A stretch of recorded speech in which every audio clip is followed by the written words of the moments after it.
Po novi zmagi v prvenstvu sedaj sledi preklop na pokalno tekmovanje. Cilj je jasen, v 2 tekmah proti Zavrču zagotoviti novo finale. Temelje bodo prvaki skušali položiti na prvi tekmi, na terenu, ki jim med vsemi najmanj ustreza.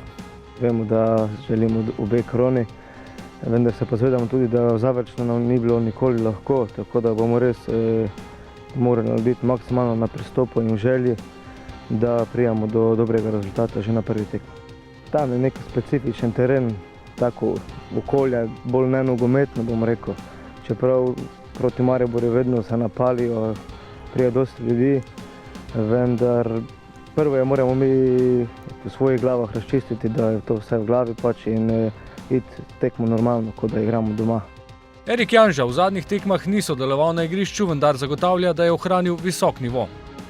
Zadnjo sem odigral proti Velenju, vendar skozi treninga mislim, da sem ohranjeval pripravljenost, tako da mislim, da ne bo težav, tudi če dobim priložnost. Vmes pa je doživel še enega najsrečnejših dogodkov v osebnem življenju. Postal je namreč oče. Ja, rodil se mi je sin Kjan, tako da sem zelo vesel. Zaenkrat gre vse v redu, tudi spimo dobro, tako da vse super, vse pet.